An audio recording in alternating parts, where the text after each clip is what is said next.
All right. Oh, it is the best time of the year, folks. It's Kenobi week. We are starting off tonight celebrating our very favorite Jedi Master. We got a little bit of news, but mostly we just got some loving to do tonight. A loving on the man himself. And to start that loving is the man that I want to throw my loving to, which is Wes. Throw your loving into pushing it. What?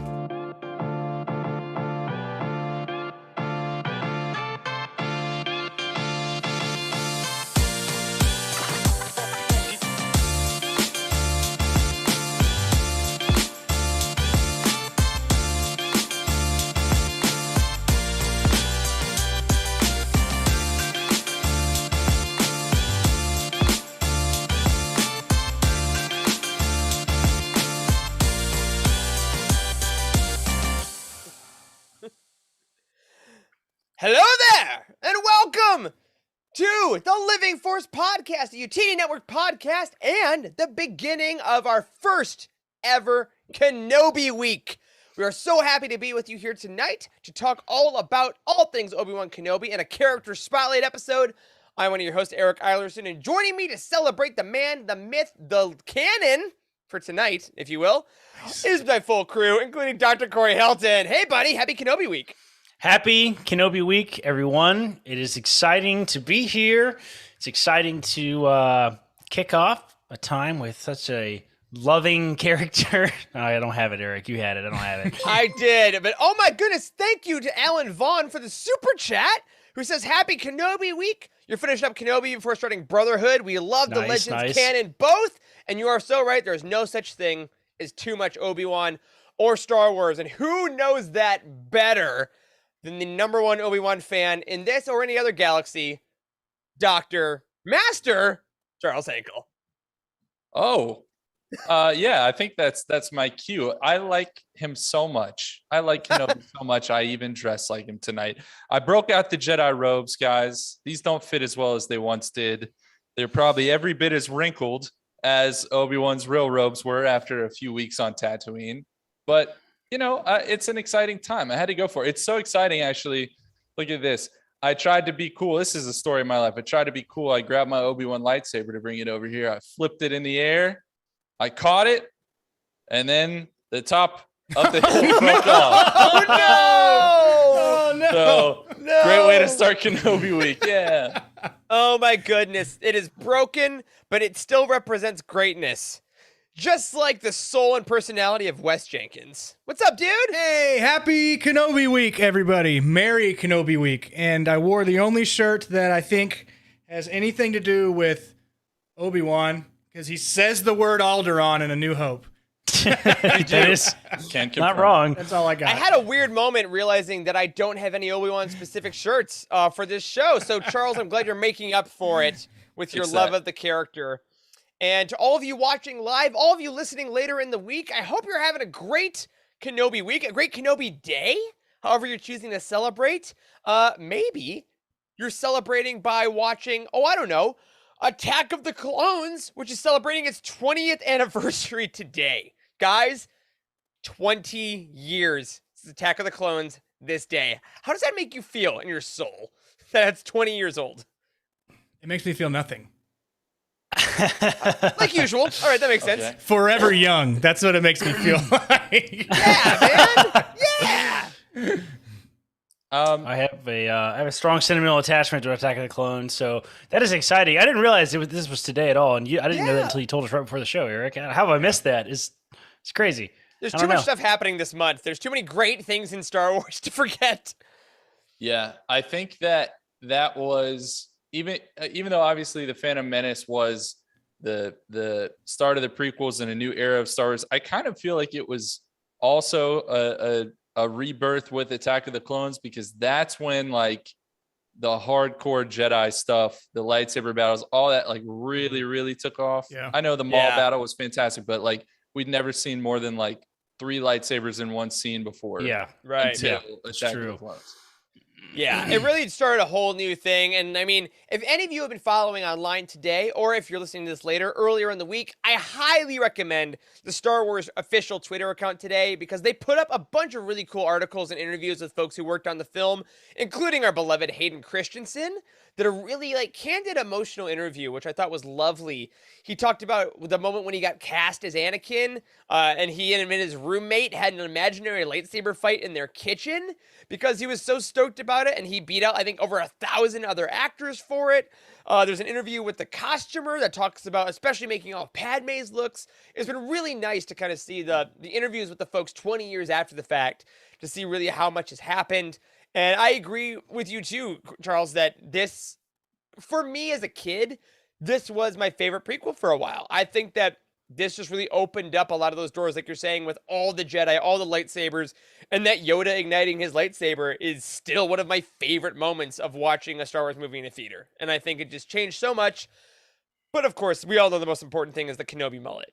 I mean, it bursts the magnificent mane that so many people put on their grandma's haciendas. And his fake beard for those few reshoot scenes, which I need one of those tonight. Yeah. Well, congratulations to Attack of the Clones, and a happy late birthday to the maker himself, who made Attack of the Clones this past week. George Lucas just celebrated his birthday. I mean, what else is there to say? He's George Lucas. Thanks for being a patron, George. Yes. Thanks for being a fan. Thanks for checking in. We love you so much. And of course, if you're here, we're not only celebrating George, we're not only celebrating Attack of the Clones, but as we've been saying, we're celebrating Obi-Wan all week long. This is our first kind of official Utini crossover event across all of our different shows that we have each week, including the Cosmic Force on Wednesday, that's doing from the Journal of Obi-Wan Kenobi, Legends Look Back on Thursday, which is doing the Kenobi book, Game Nights on Friday, which is going to feature Wes using bubble gum and paper clips and HDMI cables tied together with shoestring to play the original Obi-Wan game on an Xbox. And then, of course, the Star Wars Archives, that's coming out on Sunday with the Ben years, and we got a little surprise for you of our own on Sunday as well that leads into the Obi-Wan show. So, I mean, what better character to start this with than Obi-Wan Kenobi? And a special shout out to our very own Jared in the chat, who kind of engendered this whole thing, who said, hey, we want to do this. Jared, do you want to coordinate every live show together to make sure that we can do this correctly? And I'm very excited to do this for the first time. Thank you, man. And thank you all. But mostly thank you to our lovely patrons in the Utini Patreon community. We want to thank Matthew Mislensky, who became an annual patron this past Thursday. Thank you so much. It helps us plan our whole year, and it especially helps us as we plan Star Wars Celebration, which is in a week and a half.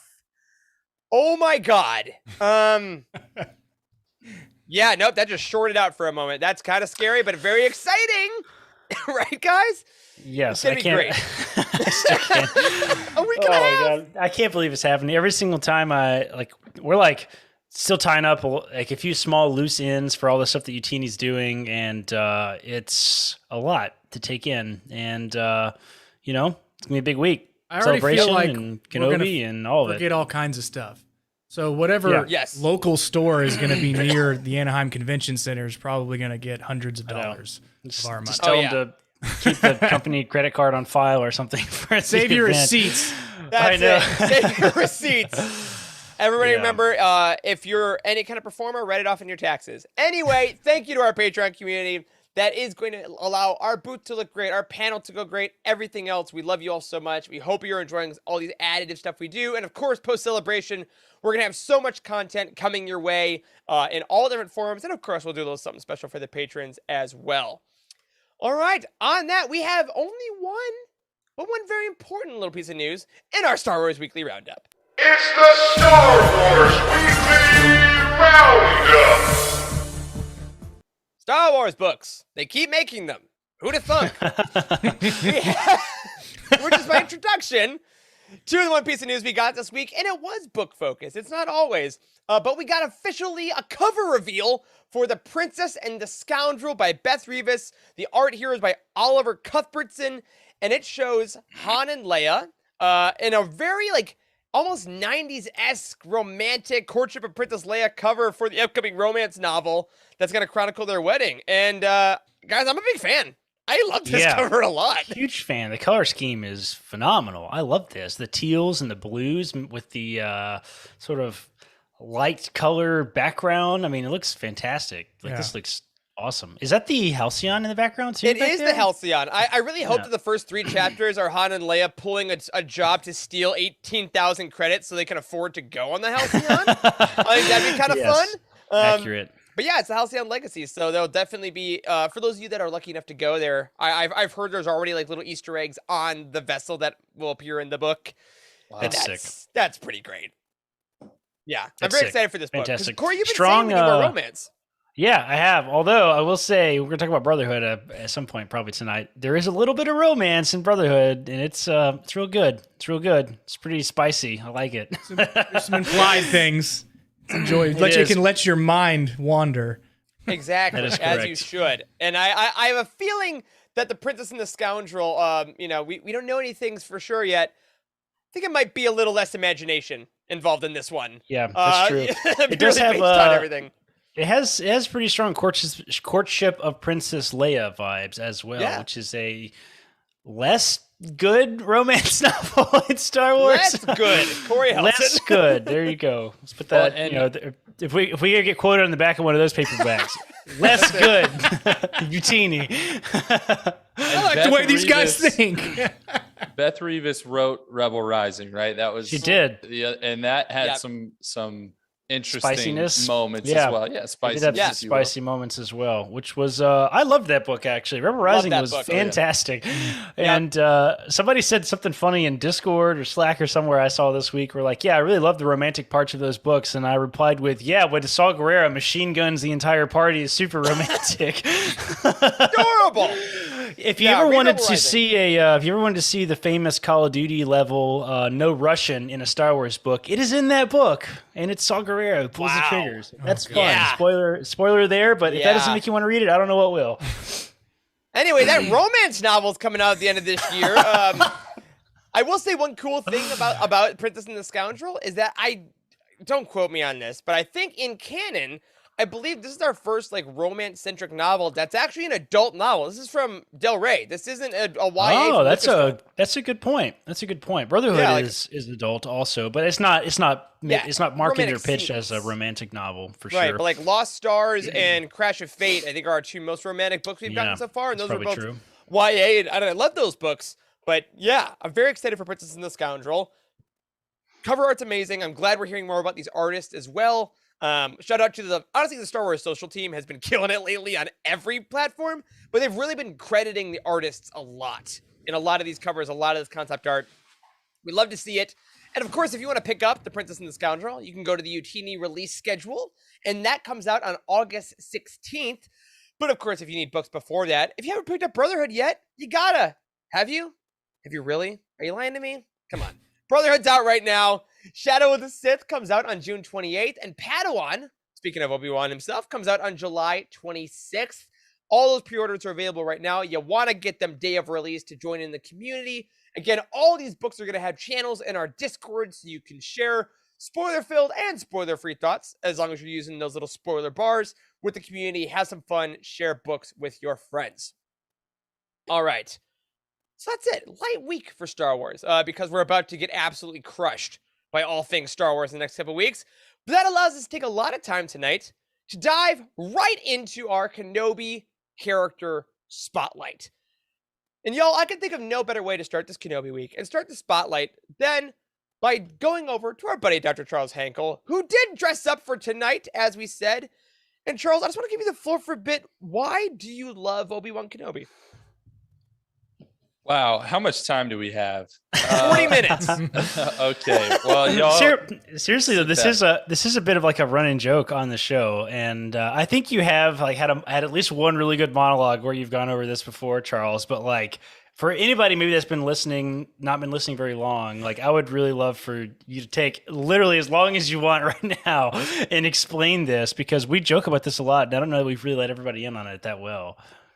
Yeah, well, so it's I could go a lot of different ways with explaining why I love Obi-Wan, but ultimately I think it comes down to his core characteristics and some of the moments that we see from him, specifically, I think, throughout the prequels, a little bit in the original trilogy. But I think what it comes down to is, even though the Jedi have flaws, we see Obi-Wan really devote himself to a cause, one that he really believes in, and one that is not just something that he believes in, but one that he thinks is bettering the galaxy. Like, he truly tries to be the best Jedi that he can be. And we know, of course, that there are flaws that come along with that. And Obi-Wan, he had a lot of those flaws. Like, he's not a perfect character by any means. He's a very flawed character. But the thing that's really interesting about him is we get to see him choose essentially his punishment, if you will.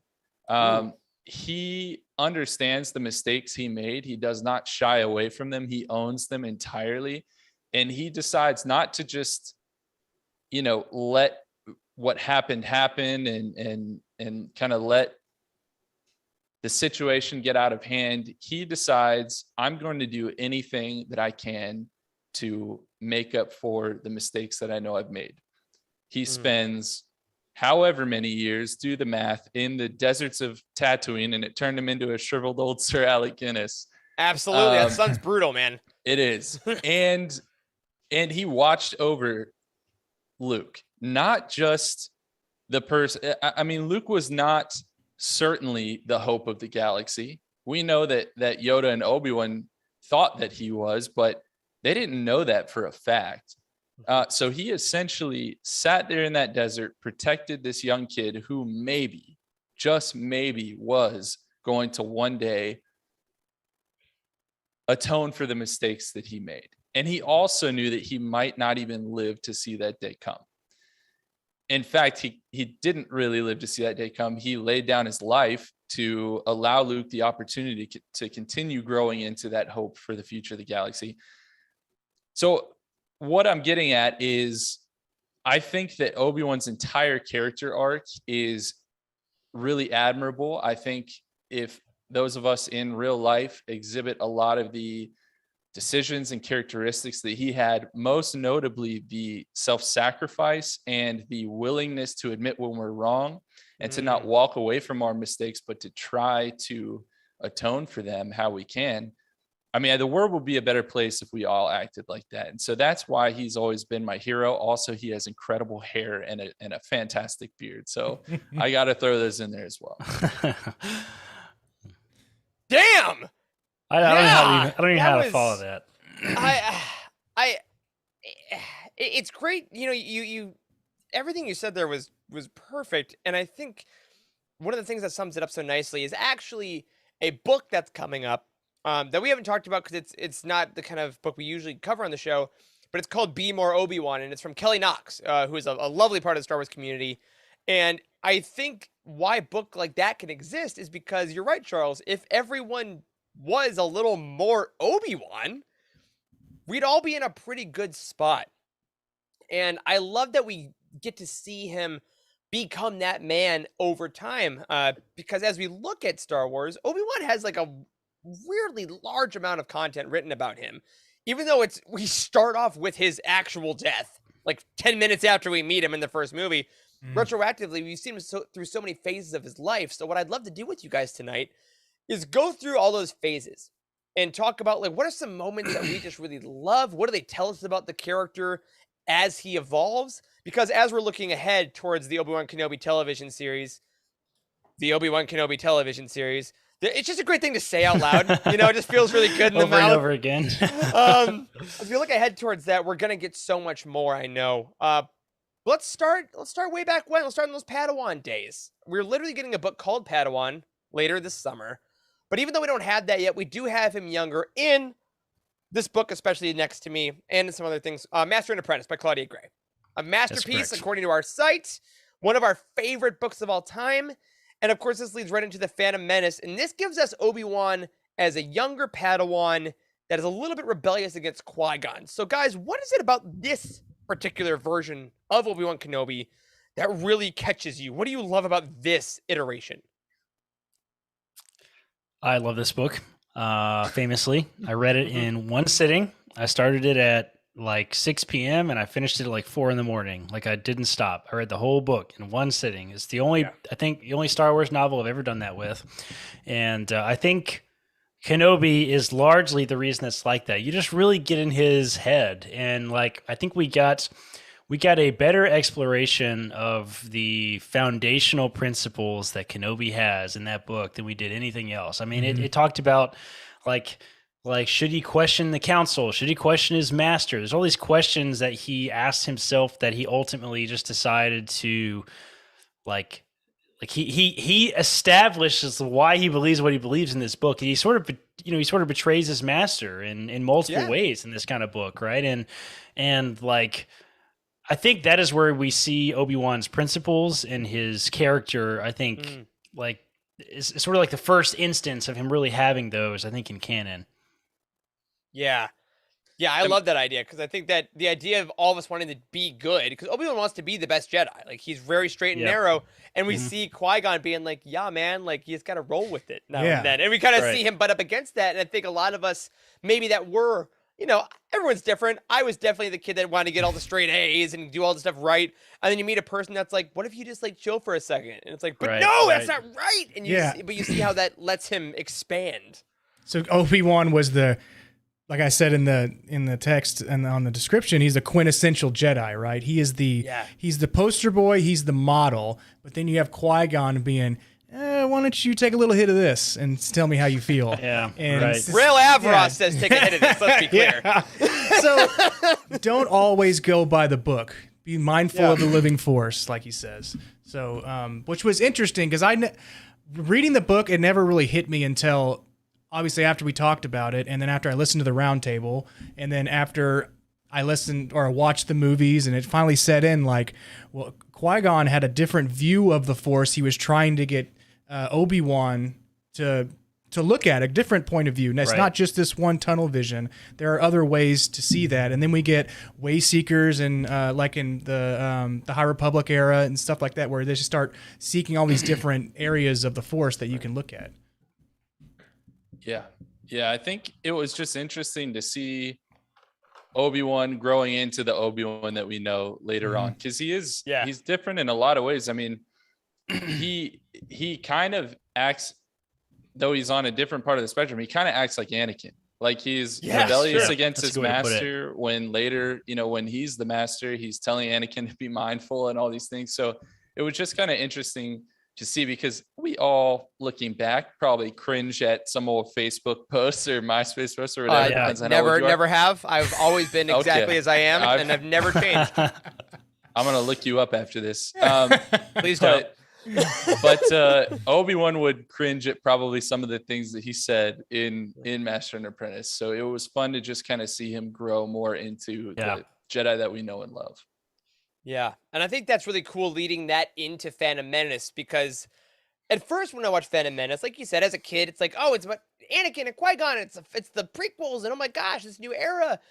And Obi-Wan's story is maybe like the C plot at best. Like he's really just kind of in the background of all these happenings. And then at the end with Qui-Gon's death, I think it really sets the tone for Obi-Wan's life in a way. Because as we'll talk about in a bit, like he deals with so much loss. I think possibly more loss than anyone in Star Wars. And how he reacts to the first big loss, which being Qui-Gon, I think really sets the tone for the rest of his journey as a master, his journey as a general, and all these things, because he loses his master, the father figure, the mentor, the everything, knowing that his master's final thoughts were of Anakin. We're like, train the boy. That's like, which one had to be hard to hear, of like, I'm right here, I've loved you, but realizing there is a bigger purpose than just me, and I will keep pushing. And I think the tenacity of Obi-Wan Kenobi got solidified at the end of Phantom Menace. Yeah. Look at the difference. Look at the difference between the first shots that we get of him, or some of the earliest ones with him, like crashing through the forest, and he's you know, talking smack about Jar Jar, and like, look at this useless life form. And then to the final shots where he's looking over at Anakin at the ceremony and giving him the nod, and he's you can just see so much growth in between those two shots. It's really incredible.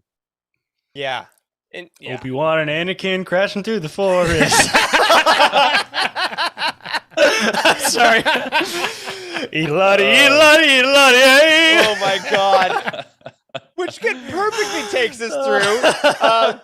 There's a lot of great time with Anakin and Obi-Wan, right? Like the beginning of the Master Apprentice relationship. We don't get as much of it in canon left. There's a really great comic that I know our friends in the Cosmic Force love called Obi-Wan and Anakin. But basically we go from Phantom Menace, we take a little chunk, and then we get to Attack of the Clones. And I mean, again, the famous mullet. We get him and Anakin looking great. Look at that. Look at the majesty. Where are you going, Master? Yeah, I know. For a For drink. a What a drink. And I love this Obi-Wan too, because now we go into the Master Obi-Wan section, right? And we get him being a great mentor. There's a little Qui-Gon in there, like the for a drink, the playfulness, right? But there's also that by the book guy, like that chase in Attack of the Clones. We speaking of the anniversary, one of my favorite scenes in that movie, because Obi-Wan is teaching throughout the whole thing, like, Anakin, don't do that. Shortcut was dumb. Hold on. Here's your lightsaber. Can you, dude? Relax. I'm getting a beer. Go. Don't kill anyone. You know. Obi-Wan's gonna kill it's a me. lightsaber trick. Yeah, it's just so fun to see that transition and like see him become the teacher that I think now he wishes he had. You know what I mean? Yeah, for sure. For sure. Yeah. Which then, of course, gets destroyed as the Clone Wars break out, and we get the version of Obi-Wan that actually has the most screen time is General Kenobi. Hello there, right? That's I mean, interesting, the Clone Wars. right? To think of most of his screen time is animated, and then a lot of the action scenes, a lot of the dialogue that we've seen grow between Anakin and Obi-Wan was in an animated series. And you can see how Anakin grows and how powerful Anakin becomes and how he kind of overtakes Obi-Wan and sometimes and Obi-Wan lets him in other ways. It's really cool to see. Yeah. It's a great, all the arcs and then the Clone Wars are great. So, I mean, if they could have made that into a miniseries, like real time for, how many episodes is the Clone Wars? 100? Something like that. Yeah. Call it the Kenobi edit. Just edit together Kenobi stuff. all the Clone Wars. That's just Obi-Wan and Anakin and their like trajectory through the Clone Wars would be fantastic. Well, I guess I want to ask you guys that too, as we're on the General Kenobi topic. In the Clone Wars as a whole, what do you think we learn the most about Obi-Wan? Because like the movies before, Obi-Wan is never quite in the spotlight. He has a couple arcs, but for the most part, it's the Anakin-Ahsoka relationship is kind of the primary. Mm-hmm. And then you have Anakin and Obi-Wan learning, and Obi-Wan's kind of the third wheel to this new relationship as he and Anakin are knights, right? There's no master-apprentice relationship anymore. What do you learn about Obi-Wan now not being moored to an apprentice, either being one or having one?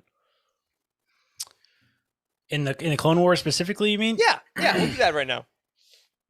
I think that dynamic is super, super interesting. That's one of the big reasons I'm enjoying Brotherhood so much. You know, obviously no spoilers, but you know they're on the cover. They're on the cover, right? So obviously the book has a lot to do with Anakin and Obi-Wan, and you know I think by the time we get the Clone Wars TV show, it's long hair Anakin, as I like to say. That's how you establish where we are in the Star Wars timeline. Is long hair Anakin and short hair Obi-Wan, right? Yep. By the time you get there, it's like Anakin's been on his own for a little while now, you know, several months at least, right? And you know, Obi-Wan has to sort of struggle with the fact that he was, in a lot of ways, Anakin's father, and like they bickered a lot, the way that father-son does to some degree, right? So, you know, I think that element of the relationship is fascinating, and I've always loved the Anakin Obi-Wan because it's like, sometimes they're like, it's like a parent-like relationship, but other times it's like a brother-like relationship. And Obi-Wan feels later on that it's more like a brother relationship. Obviously, it's in the Attack of the Clone. I mean, Revenge of the Sith, right? So, I think their dynamic specifically is one of the reasons that Obi-Wan is so well developed. It makes the weight of Anakin's fall that much more, like because it's on Obi-Wan's shoulders, right? So. Yeah, Charles, we haven't talked a lot about Ewan and your love, obviously, but how do you feel about James Arnold Taylor as far as like that shift when he took over for Ewan for like all those years? I was totally fine with it. I mean, I think that James Arnold Taylor did a fantastic job, and he he didn't like necessarily do something totally different than you, and he kind of like took that Obi-Wan accent and cadence and almost like turned it up a notch. Like it was true. almost like over the top, but it Up played to well 11. in that. Right. Yeah, exactly. But it played well in that format, in that animated format, because it felt like everything was a little bit intensified. Like look at Count Dooku's face. I mean, like everything was intensified, right? Spectacular. So no, I loved James Arnold Taylor, and I think he did a great job. And I would be totally fine with him voicing the character moving forward in anything that he could as well. Yeah, for sure. Yeah. And one of the things that I really love about that and Brotherhood, to your point, Corey, again, no spoilers in it, but there's a really nice evolution of Obi-Wan and Anakin realizing that, like, all right, I can't just order you around to do stuff now. And oh yeah, right, I'm not gonna just come to you for everything. Like there's a mentorship element, but they both kind of have to realize that they're equals. And I love that struggle. And Mike Chen in Brotherhood really does write that very well. And in the Clone Wars, I do love that there's like the the reticence from Obi-Wan to be like, Anakin, oh no. But it's like your buddy did something stupid as opposed to, oh, I gotta go save my kid. Yeah. And Right. that push and pull again is Obi-Wan letting go. He let go of Qui-Gon too early. So I think it was nice to watch him have 7 seasons to like slowly let Anakin become his own man, which again, the tragedy being the second that Anakin finally self-actualizes and becomes the Jedi that Obi-Wan always kind of knew he could be is immediately before the fall. Yeah. Yeah.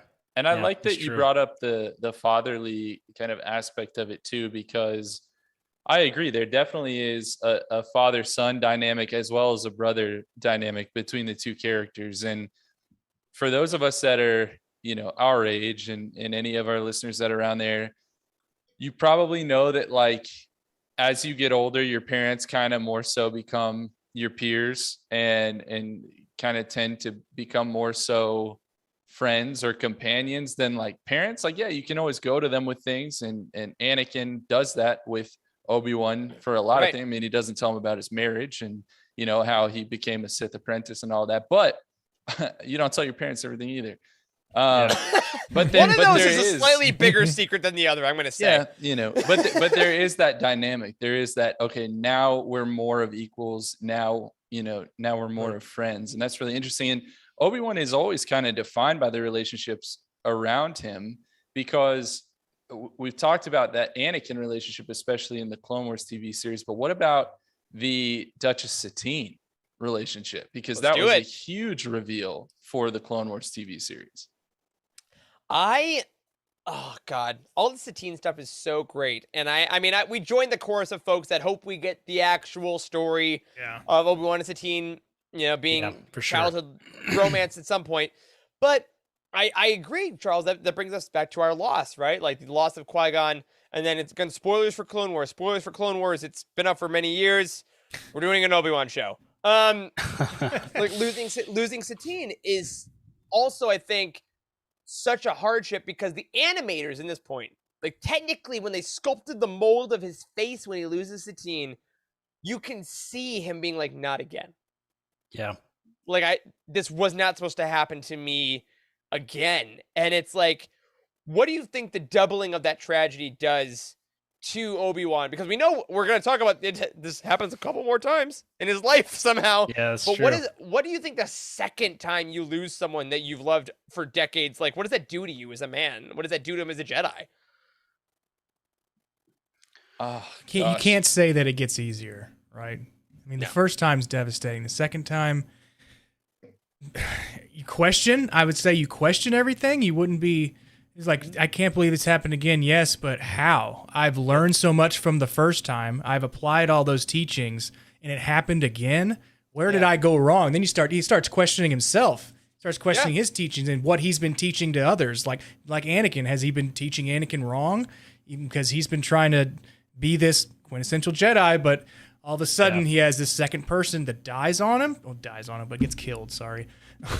No, she actually literally dies on him. That's true. Yeah, you're right. That's actually true. Yeah, I guess so.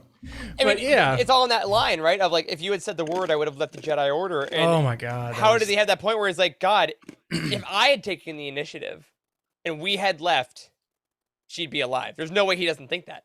And I think it's really telling that he says that to her before she dies, because there's a lot he left unsaid to Qui-Gon when he was literally holding him in the same way. So while the loss doesn't get any easier, and it's always fresh because it's always different, it's always a new loss, a new hole in your life, you do learn to lose. And what he clearly learned from Qui-Gon is what he should have said. And he chose to do that with Satine. Well, because you know who he tells everything to? It's Anakin on Mustafar. I mean, he goes from saying nothing to Qui-Gon to saying something to Satine to literally saying, "You are my brother. I loved you." Like, he tells him everything because he's like, "I'm the third time. I am not gonna be silent about my feelings. This is horrible." But he needs to know I loved him before he dies. Yeah. Even though he's a Sith, even though it's Vader, even though the galaxy is crumbling, he has learned now, I need to tell this man I love him because I didn't get to say it twice. And the grief in his voice that you hear in that scene when he's standing on the lava bank, the loss of Satine is in there. The loss of Qui-Gon is in there. It's that thought of, how is this happening again? Like you feel all of that.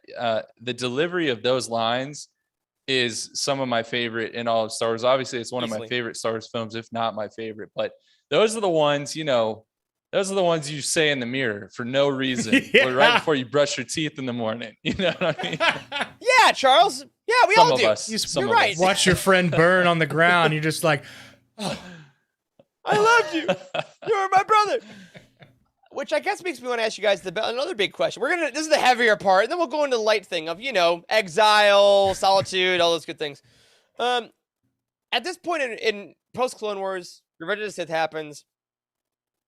How much of his life do you think this Obi-Wan, this General Kenobi, Master Obi-Wan, now having lost the entire order, how much does he actually regret at this point, do you think? And how long do you think he carries that?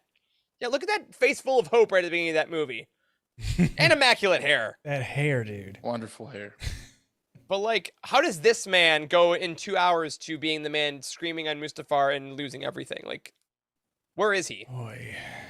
I think Obi-Wan was certainly affected by the council decision making. I think more so than others to some degree, just because he does have such strong values, right? So Obi-Wan was asking the question about what is the Jedi's role in this, kind of before anybody was, right? And Yoda was always very Yoda about it. How else do you put it? I want to go kick some ass. He speaks in riddles. He speaks in riddles. You know what I'm saying? Like that scene at the end of Attack of the Clones where he's like, at least Obi-Wan's like, wait, at least we won the battle. And Obi-Wan's like, or Yoda's something like, we didn't win anything. What are you talking about? It's like, what is he actually saying here? So yeah. I think Obi-Wan certainly recognized the flaws of the Jedi more so than others, which also it makes you ask that what if question. And what if Anakin had spoken to Obi-Wan, about all this turmoil he was going through all that time? Obi-Wan could have helped him probably more so than anybody, but Obi-Wan is the epitome of if you're going to drink, I'd rather you do it in the house. He is definitely that kind cool of dad. It's hey guys, I wish you wouldn't, but don't mix. Give me your keys. The scene in season 7 where he goes, "Tell Padme I said hello." He's clearly in it. And it asked that question, Corey. Not only what if Anakin had told Obi-Wan, but what if Obi-Wan had just been like, "Hey, man, let's have a drink." So you're married, right? What if you, come on, bro. Oh my God. Come on. He's just, Anakin's like, married? I know. What's marriage? What's a marriage? I don't know. She's a senator. And I'm a Jedi. Yeah, it's interesting, right? Because for as through and through of a Jedi as Obi-Wan is, you're right, Corey. He does. You can see the foundations kind of cracking. And not to get too meta here, but oftentimes, even in real life, we have to ask ourselves: is it the idea here that is crumbling, or is it the people trying to lead the way with this idea, right? Right. And he definitely struggles with that. But the interesting aspect of it is that he ends up still kind of following the lead and the plan of the grand master of that council, right? Like him and Yoda become it, and they still work incredibly closely, and he oftentimes defers to Yoda's decision making and whatnot. And so it's interesting that he decides to do that. He trusts Yoda, even though he was spearheading the entire thing that kind of lost its way. Yeah, which then of course brings us to what we're gonna get next week. It just feels good to say next week, Obi-Wan. This series where the Order is gone, and according to all the promo, Obi-Wan's number one directive, Council Member Obi-Wan, General Obi-Wan, is hide. And it's like, how antithetical is that directive to Obi-Wan's entire life up till the not bad writing. I'm saying as far as a character, how hard is that for him to be like, I need to now hide completely and not do anything good? Or, like, how impossible is that for this character? I'm sure it is. And we see that it is in the closest story that we have right now in this exact moment before this series comes out, in the Kenobi novel by John Jackson Miller. I mean, he can't just sit entirely by the wayside when things are going down around him. Legends Look Back Roundtable coming up on Thursday. Yes, please tune in. It's a fantastic book, but he can't just sit by when things are going wrong. And he's not just going to sit by in this series either. We've seen enough action shots in the trailers that we know he doesn't just literally shots. He fires shots in an action sequence. Shots fired. Yes. So yeah, you're right. It is antithetical. And, you know, to a degree, he has to try to abide by that new directive because it's bigger than him. It's bigger than whatever slight happens in front of him or whatever thing happens, because he is hiding to protect the future of the galaxy. But he has to step in when he feels like he can do that. Yeah, perfectly said, Charles. Perfectly said. Yeah. I love that. And I'm excited for those revelations that get us there. And then, of course, lead into the final level, the Charizard of Obi-Wan, if you will, which is all my nerves are on end when you say that. I wonder if he means old Ben Kenobi. The first we ever saw being the last in the timeline, right? Sir Alec Guinness defining this character, the first one that ever told us what a Jedi was, the first man to ever utter the words Clone Wars. First guy in Star Wars to be referred to as a wizard. Yes. Very clearly. Probably that crazy old man, just a wizard or whatever he says. Probably some of the best like one-liner wise lines other than Yoda in any Star Wars film. Like like who's more foolish, the fool or the one who follows him? Like those type of things throughout the and what I love about this Ben Kenobi, right? This old Ben, what I love is his reflection on his entire life, which is also amazing because obviously in the real world, when they were filming this, Alec Guinness didn't know anything we just said. Neither did George Lucas, frankly. And I think the mastery of that retroactive storytelling is really evident in his performance, because you get the lines of like, and he was a good friend. And you see in his eyes everything we just talked about him and Anakin. We hear the Clone Wars. We see all these bits. We see him seeing Vader again, seeing Luke again, who now we know he's been protecting for so many years. Like, what is it about Ben Kenobi that you think kind of encapsulates all these decades of storytelling into this man now that is a crazy old man, and he makes sounds about sand people, and he finds Luke in the desert, but he's still that man that was a Padawan, a master, and a general? I love old Ben Kenobi, man. Like his scenes in the first Star Wars film are really near and dear to my heart. Like if I had to choose, like I don't know, like 3 or 4 scenes that if I'm trapped on a desert island and I'm gonna go crazy with madness, the only thing I have to do is to watch like a couple minutes of Star Wars. Like I really do think I would choose one of the scenes in there would be when he explains what the Force is to Luke for the first time in his hut on Tatooine. Like he just is so utterly critical to the hero's journey of being the wise master that shows Luke the way. Is like he doesn't have to talk about his adventures in the Clone Wars, which hadn't been written yet because this movie was filmed in the 70s, right? Like, he doesn't have to talk about how he left Anakin to die in a fiery, horrific death, right? Like, he doesn't have to say those things, right? Because that's just, he carries that with him in the way that he realizes what his mission is now, that his mission is to show Luke the way of the Force, but he also recognizes how important it is, but doesn't just like shove it on him, right? It's like he kind of lets him come to it on his own, which is really profound teaching. Like, he's almost learned his lessons, I guess, from how he taught Anakin, you know? So I don't know. The old Ben is the culmination of all the other ones, or all the other Obi-Wans, right? Like, he's what all of those resulted in, you know? So it's fascinating to me that he wasn't destroyed by all the horrific stuff that's happened to him. Like, it made him a better Jedi in a lot of ways. Or counterpoint, he had a heat stroke out there at some point. So possible. Possible. Well, and I also love the little secret that we get. Of course I know him. It's me.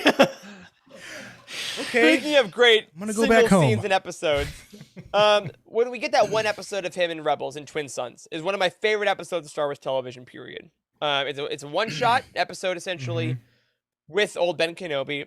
And I don't want to spoil too much of what happens. I know Rebels isn't as widely watched as some others, but I highly recommend, even if you haven't watched it, just watch this episode. I think it can live on its own pretty well. I love that he is like, I am affected by everything that's happened to me beforehand. I still have the skills I've had my entire life. I'm still sharp as I ever was. But you can see the years of conscious meditation and withdrawal from the war, withdrawal from the council politics, from even the master-apprentice relationships, from everyone else. He's really just gotten to kind of bring himself to this point of absolute serenity that is almost maybe closer to what an ideal Jedi was, right? I mean, Wes, you said at the beginning of the episode, what you put in the description, he is the quintessential Jedi. And I think, as odd as it may sound, Ben Kenobi is actually the ultimate example of that. He's meditating all the time. He's listening. He's slow to action, is ready to help. But it's going to take a lot for him to do anything other than listen to the flow of the universe. And it's not until the new chosen one, Luke Skywalker, needs to be put on his path to save the galaxy that he activates. And I think that lesson of patience, which Anakin taught Obi-Wan in episode 3, right? I say patience. It all came back. And I wonder how many times Obi-Wan thought about that. About like, his father told me to wait. I'm going to wait. There's a line actually in the Anakin and or I think it's Obi-Wan and Anakin comic that he says, skill is the child of patience. And I think we see that in this Obi-Wan, in that episode, exactly like you're saying, Eric. Like, all that time in the desert alone, we'd all probably learn a lot about ourselves and probably become better people if we unplugged and did that. But he certainly did that. And that skill and that kind of becoming a true Jedi, or maybe that quintessential Jedi, came from that patience and all that time. Yeah, I don't think it's accidental that George Lucas introduced us to Jedi. The first two Jedi we ever met, one was sequestered on Tatooine and one was sequestered on Dagobah. And it's two former warriors that just sat still for decades and listened to the universe. And George is like, this is the most powerful ones. That's it. You know what I mean? Like, that's really interesting to think about. Yeah, it is the only two that really survived, right? I mean, is anybody else alive? As far as we know, Ahsoka. I guess. That was so matter of fact. Like it was real. Sith Lord Jar Jar Binks. I guess he's still alive too, right? Yeah, but the two mains, the ones that carry on the legacy, and Luke. Like eventually, he sequesters like all the great Luke, like all the great. It's the weirdest impression Thank that you I for do. that. It is. It's so good. Really that was good. spot on. So You like good. look in the mirror and practice. That's impressive. That's why when Charles is doing his my brother Anakin, I'm doing Peru. But yeah, I think that there's no accident that the greatest Jedi, when they become great, they leave because look at this. It's Ewan and Mustafar. There's so much pain and anguish in the galaxy And while you have to do what you can with it, sometimes pulling out, resetting, and listening is really how you figure out the next step. And I think Obi-Wan doing that to become old Ben is probably a reason why Luke was like, you know what? I probably got to go and listen for a few years, and I got to go to Octo, you know? Right. And I think every Jedi, like all the way back to the Way Seekers in the High Republic, like are listening to the Force most earnestly. And I think having Obi-Wan become this kid who was the perfect student to the hesitant master, to the friend, the brother, the general, the man who suffered every loss imaginable, all he could think of doing was going to protect this boy, but in order to do that, he had to listen. And in doing so, he became one of like the 3 Jedi ever that learned how to become a Force ghost. Like, Yeah, it's true. he learned to become more powerful. Right? That's his line. Strike me down, I'll become more powerful than you ever imagined. Because he knew. He's like, I did it. I talked to Qui-Gon. Like, how amazing that he did all of that, and we have witnessed it all. You remember Qui-Gon, right? You remember Qui-Gon? The totally canon Jedi in '77. Remember, you knew him for like 2 days, like in the first. Actually saved your life. To be honest, yes. Yeah. But probably killed your mother. Hey. Which then, of course, all around brings us to the moment on the Death Star, right? Yeah. The decision to let himself be struck down by Vader, but also to then disappear into the Force and then mentor Luke for the next couple movies and beyond, to come up, like his voice is heard when Rey touches the saber. Like, now he is in the Force. One of the only Jedi that's powerful enough to do it. What does that say about his end? And for you, I will say, as a kid, what did that scene mean to you? And as an adult now, what does that scene mean to you when Obi-Wan looks at Luke and just puts the saber up? Because for me, it has changed. Oh, yeah. I didn't get it when I first saw it when I was younger. And I still don't get it. I still don't fully get it, I guess. I mean, sacrificing himself while he knows that Luke is watching because he gave him the side eye, and then just holds his saber up and then gets cut down by Vader.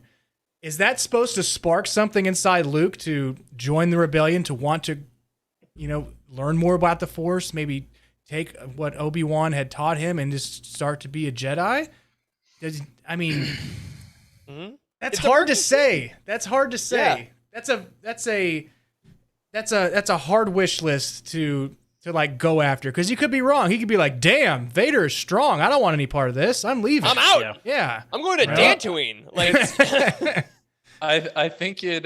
This is making me think about the Family Guy special. That's what I've been thinking about. Where Luke defends the Force to Han Solo, and Han is just like, "Oh, you mean that thing you've known about for like 15 minutes?" But in all seriousness, I mean, I think it was Obi-Wan. It was twofold. It was Obi-Wan's final statement to Luke, at least of the flesh and bone world, that this is how strongly I believe in this. Like, this is what this means to me. You're on the first steps of this path, but like, this is real, like all of it.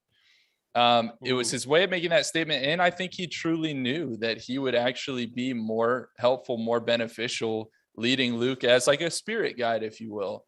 Yeah. And so I think it accomplished sort of both of those things at the same time. I love that. I also, as you said that, I just thought for the first time, which is amazing. This movie's over 40 years old. And I'm like, you know what?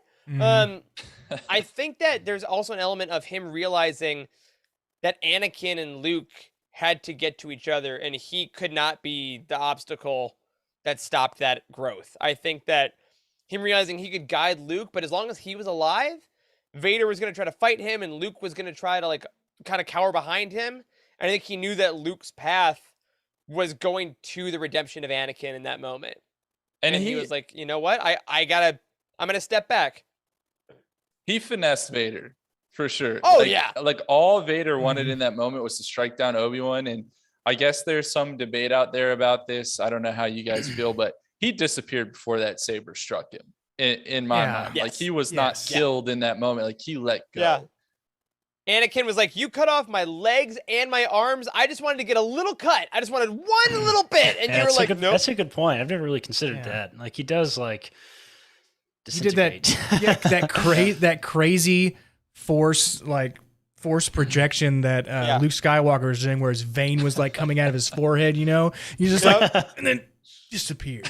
You know, as a kid, I straight up as a kid thought the effects just weren't that good. I'm like, oh, I guess they couldn't like make him die, but that was all I thought. They couldn't show someone die on screen.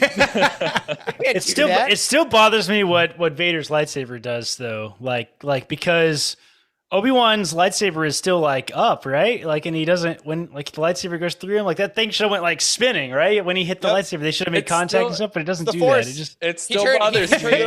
Corey, it's the Force. It still bothers me that like. Shut up. Shut the hell up. It still bothers me that Obi-Wan disappears and Vader steps on the ropes, like checking to see if this was a Honey, I Shrunk the Kids. I know. Like, what did he shrink? Bro. Like, is he checking to see if he like turned to goo or something? I don't know what he's doing. But it's obviously a great final so many moment. questions. And then you get him as mentor again. And I think it's fun with him in episodes 5 and 6, which I gotta imagine Alec Guinness had no thought he was gonna be doing 3 movies. And I love when he's in episodes 5 and 6 mentoring Luke again. It is like mentoring Anakin. It is the point of like, now he has a little bit of ability. Now I at least have something to work with. He knows what the Force is. I can kind of try to talk to him. Like, what do you think Obi-Wan's final thoughts after the original trilogy are? We're on Endor, right? Doing the party. It's Yoda, Anakin, and Obi-Wan. Do you think he thinks all of this was worth it? Because he suffered so much. He dealt with so much. The galaxy went through so much. Do you think it's worth it in the end? To see Luke in this series? Is that what you're asking? To see Luke? To see Luke, or to see in the grander scheme. He's like, I suffered through so much hardship, but now here we are. I mean, that smile that we're showing on the screen right now, that last look from Alec Guinness, he looks so kind of at peace, you know? Yeah. I mean, I think, he did accomplish what he set out to do, which was to save the Jedi Order, I guess, right? Like to save the concept of the Jedi, because he did. I mean, he believed in Luke. That was his mission. And, he did save them. You know, I was always a little bothered, I guess. Obviously, they can't do it because it's Alec Guinness, but I was always a little bothered by the fact that it was exclusively Yoda to Luke in The Last Jedi, right? Like, because I do feel like, though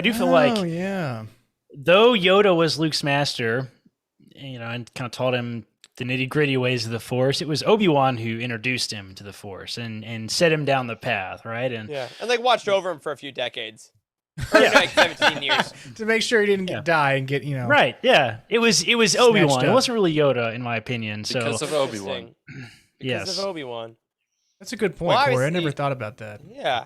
I think he's not just happy, though, to be looking at Luke and realizing everything was successful. Let's not forget that he's standing next to his redeemed student. I mean, Anakin is right there. So he didn't just like save the Jedi Order, save the galaxy from the evil that was the Emperor and Vader. He has his brother back in that moment. And that's pretty incredible.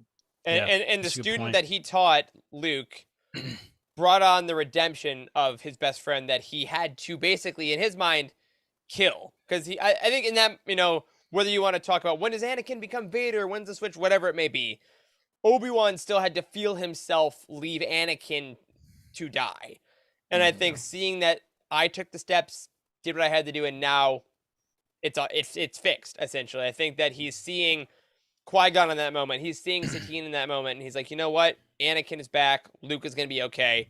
And a life of sacrifice, a life of suffering is at the end a life of success and peace. And I love that we get there. And I guess as we're literally at the end of his life now, looking back on it, I just want to open it up very vaguely here. What are some of your favorite moments? I mean, he has so many that we've chatted about, but what are some when you think of Obi-Wan that just immediately pop in your head and you're like, God, this character is amazing? When he plays detective in A New Hope, whenever the Sandcrawler is, I guess, shot down, and it has, he's like, blasters, these are too precise for sand people. And it's like they always travel side by side. They don't travel side by side. They travel in a straight line to hide their numbers. And they're like teaching you about these things. You're like, oh, you're right. I mean, you have to agree with him because you don't really know. He's giving you that information, but it's exposition through detective work, which is fun. It's like, oh, stormtroopers, and then all of a sudden you're like, well, if they broke into the sandcrawler, they can track the droids back home, and then it happens there. Corey That's a great scene. I forget about that scene. That is a really, really good scene. It's one of the best scenes I think between Luke and Old Ben. I've already said my big one, which is the scene in the hut with Luke. That's probably stands out to me more than anything else. Yeah, two Old Bens. I mean, my favorite moment is the duel against Anakin. I mean, because it's just so incredible. But I mean, there's so many good moments. Like even we've talked so much about Old Ben. You know what moment was just popped into my head? It's him when he's creeping around the Death Star in the hallways and he literally has his hands up like a Scooby-Doo cartoon. and then he like inches around the little tractor beam and he just goes, ooh. Yes. No, that's great. Thinking of Attack of the Clones when Obi-Wan is strapped up and he's like, I was trying to save you, Master. Good job. Smart ass. Always has to come back. He has so many great little one-liners. Yeah, and my favorite one that I still remember seeing in the theaters in The Phantom Menace is I've told you guys this on the show before. After him and Qui-Gon jump out of that little like ventilation shaft when they escape their poisoning. And Qui-Gon had said earlier in the film that he expected the negotiations to be short. And he says, you were right about one thing, Master. The negotiations were short. I love that moment so much. Yeah. He has so much joy in him. And I think that when that comes through, it's fun because he always seems like he feels like he has to, especially in those younger years, as we said, keep up appearances, play by the book. Yeah. And then it does kind of crumble. And for me, I'm gonna take a little cheat code here, and it's his descriptions in the Revenge of the Sith novelization that I love so much. And when Matthew Stover talks about this is Obi-Wan Kenobi, and it's like he is an amazing pilot that hates flying, and he is like everything Obi-Wan is amazing at so many things, and even if he doesn't like doing what he has to do, he will do it for the good of the Order. He will do it for Anakin. He will do it for those he loves, and he is a man that wants to listen to the serenity of the galaxy, and the galaxy has hit him over and over and over. He's a man that sees how corrupt the Jedi Order can be, and yet he's on the council. And he knows that he can affect change only if he is within the council and within the system and tries to be a good master, even though he knows it's flawed. And I think at the end, with him being Old Ben Kenobi, he is a man that all he's ever wanted is to see Luke Skywalker grow up and become a Jedi, and his final act as a physical man is to consciously choose to die and miss out on that. And I think it just shows that Obi-Wan, no matter what, is going to make the right choice, regardless of how it affects him personally. And that level of selflessness and that level of care for all others is what sets him apart from anyone. And I think is the reason we have this week, is a reason we're getting this show, and a reason why he is just always going to be a legendary character in the history of Star Wars. And I love him. And I love him a lot. And we're going to get more of him. A whole lot more. Very soon. Oh, yeah, Disney Plus. No, dunk. All right. Any final thoughts on Jedi Master, General, Old, and Padawan Obi-Wan Kenobi? Corey, did you have a final thought on the book cover that you were talking about?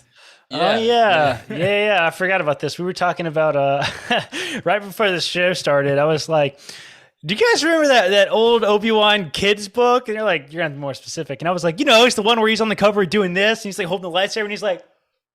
And they were like, what the hell are you talking about? There's no way I'm talking about. And I'm like, it was literally 3 minutes before the show went live, and I jumped in our company's Slack, and I did an at everyone basically call or whatever, and I was like, hey guys, what was the book? Like they had Obi-Wan doing this thing, he was holding the lightsaber, it was a kid's book, and Jared immediately was like, oh yeah, that's The Last of the Jedi, and here's the book cover.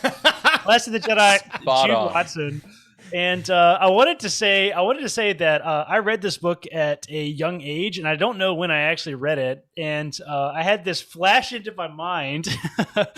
The entire Utini brand is kind of built around the idea that I read Invincible by Troy Denning first. And I wonder maybe if it was this one. It depends on the dates Corey, of the publication. You're not supposed to talk about this. I know. I'm not supposed to talk about it. I'm not going to change it. I'm going to say that Invincible was the first one that I read, but like I forgot that this book even existed, and for some reason, talking about Kenobi Week reminded me that this he fights a teenage Boba Fett in this book. I think he's like flying around, and Boba Fett kicks his ass. He's like 15 or something like that, and I don't know. It's really interesting book, and it's a lot of fun. And I cannot believe that was somewhere in my brain, and it just came to me 3 minutes before the show started. Well, and I love obviously our friends on Linden's Look Back go into these books. I think they've done actually roundtables on Jedi Apprentice before, but like the Jedi Apprentice, Jedi Quest, and then these books all focus on a younger Obi-Wan. And I think there's no accident that there's so many young reader books about Obi-Wan. Because if you have a kid that's reading about Star Wars, who do you want them to look up to? It's Obi-Wan Kenobi. Like even as a kid, he's going through all these trials. Even if he falls down, like Pong Krell. Second only to Obi-Wan, of course, naturally. But I think that's so much fun that all these old Legends books used to feature a young Obi-Wan because they're like, one, he's got the cool hairstyle with the rat tail. I mean, come on, you can't get away from that. That was big time in the early '90s, big man. Time. Yeah, we loved the Charles. Oh, yes. What? Holy smokes! I'm flexing my Scholastic Jedi Apprentice #1 and 2 here. Yes. Great fun. Fun. I will say, if go to a Scholastic Book Fair and get those. They still have those. Do they still do Scholastic? I hope they do. Absolutely.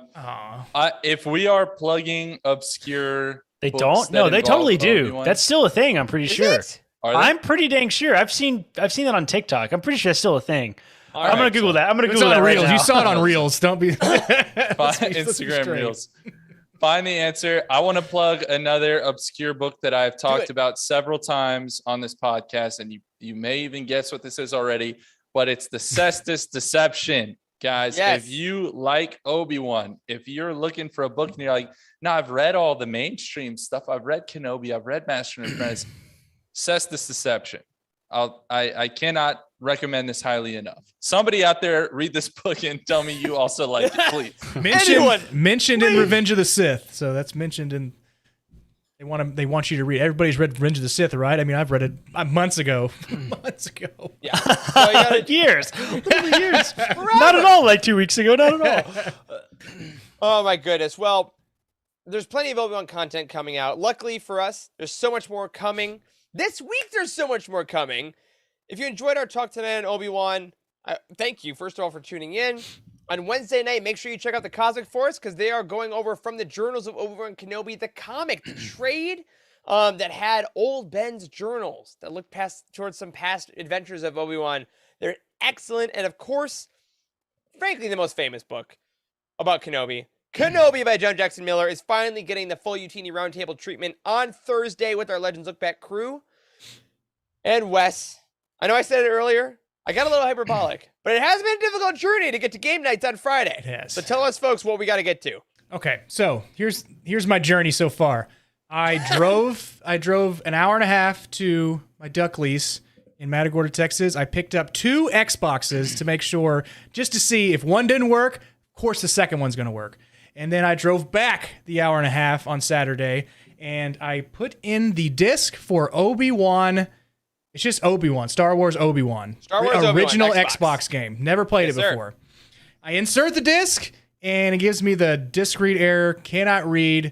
If it's an audio disc, clean it and put it back in. And so I tried multiple times. I did the toothpaste trick where I put toothpaste all on top of the disc, let it dry, wiped it all off, put it into the Xbox. Did not work. I still got a couple more things that I do. Good friend of ours from the show told me to put it in the toilet and flush it, so I'm going to do that whenever we finish with the show. But I'm going to try super hard to get Star Wars Obi-Wan original Xbox game to play Friday night at 7 p.m. Eastern time. Sorry, 7 p.m. Central, 8 p.m. Eastern.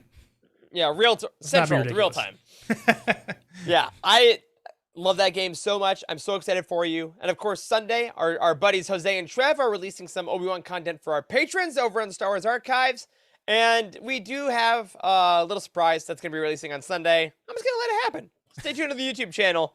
There's something coming up, Obi-Wan related from the four of us. But overall, can't imagine a better character to start this off with. I'm so glad to kick off this Kenobi week with all of you guys. And, next week, we'll be missing Corey because Corey, what are you doing this week? I am so Saturday of this week. I am flying to California. You'll notice behind me that my furniture is like all taped up. Look Never at this. noticed. Emily asked me in the Absolute chat trash. earlier what the hell is going on in my room, and it looks like I'm in a garbage room, like this plastic. All my furniture is all around me is taped up. I have empty boxes all around me so I can put all my computer stuff literally away after the show tonight. Like literally, I got to pack all this stuff up because we are going to California for Celebration. We're going a couple days early on Saturday, and we're driving up to Santa Barbara for a day. It's gonna be a lot of fun. And but then I'm coming home, and I'm moving to Asheville, North Carolina. The day that I come home, my flight leaves at 9 a.m. and we're meeting a moving truck like later that day. It's insane, absolutely insane. It's gonna be a miracle if I'm able to make the show the day after Celebration, if we have one that Monday. So I'm gonna do everything in my power to make that happen, though. Even if I have to do it from like a laptop or I'll do it from my phone. I'll just like hold my phone up and be like, "Hey, everybody, welcome to the show." But it's wait. chaos. It's kind of chaos right now. But it's all in service of Star Wars Celebration, which is almost here. So close. That's right. So for Star Wars Celebration, of course, we will be putting out all the coverage that we can. We'll have written content. We'll have, obviously, tweets on the main account, and all of us follow us individually. Those that are there will be tweeting stuff out. And, it's going to be chaos. It's going to be amazing. Next week's show, though, will be your final Star Wars Celebration guide from us. We'll go through what panels we're excited for, when they are, a little more specific stuff so that all of you that we're going to be seeing in Anaheim can get ready, and all of you following along at home can kind of keep a schedule of when to get on Twitter and when to take that bathroom break and check Twitter. You know what I mean? Like, we'll let you know when all the big stuff is going to be coming along. It'll be a great time. But for now, this was Kenobi Week. Charles, I want to give you the last word here. Give us your last thoughts on your man, your guy, your absolutely legendary fixture, Obi-Wan Kenobi. We finished the first episode. Give him a proper send-off. Oh, man. Okay. Well, I just want to reiterate, I think we should all be a little bit more like Obi-Wan. Maybe we shouldn't all wear robes like Obi-Wan. They open surprisingly easily. For Oh, no kidding. Yeah, I just want to say. That's still a maybe. That's just a maybe. Anyways, no, Obi-Wan, I think, is one of the strongest characters in all of Star Wars. His development is second to none. He is someone who is this constant touch point through all of the trilogies, honestly. So much of Star Wars content has a wonderful presence in the books. I'm so happy that we are finally getting this story on Disney Plus. I'm on pins and needles. I know we all are to get this thing kicked off. And I cannot think of a better way to get ready for that show to drop than to tune into all the things that Utini has going on later this week and going to Celebration, guys. I hope you have a wonderful time of Celebration. Obi-Wan is my hero. Obi-Wan should be all of our heroes. And if he was here right now, what would he say? How would he close this episode? I think he might say something along the lines of, "The Force will be with you always." Well, that'll do it, my friends. That's it for this first ever Kenobi Week episode of The Living Force. If you support us on Patreon, thank you so much. You are the reason we're able to put out all of this content that we love. If you want to join the community, head over to utini.com/Patreon or patreon.com/Utini today. A special thank you to OK Endar, Brian Dooley, Patrick Ortiz, Earl Q, and Carl Sander on our Jedi High Council. Want to use Obi-Wan? I don't know who. And Elizabeth Cloutier, Freddie C, and Sally and Chris Eilerson on our Alliance High Command. You can find us on Twitter. I'm at Eric Eilerson. Corey is at Corey M. Helton. Charles is at C. Henkel. Wes is at Boss Wes. A special thank you to Matt Davenport, our amazing editor, Ryan, our graphic designer extraordinaire, and Wes, our producer and community manager, and Obi-Wan Disc Toothpaste Applier. Thank you to Corey, Charles, and Wes for podcasting with me tonight. Thanks to the spirit of Obi-Wan for being with us all the time. All of you for watching, and as always, may the Force be with you always.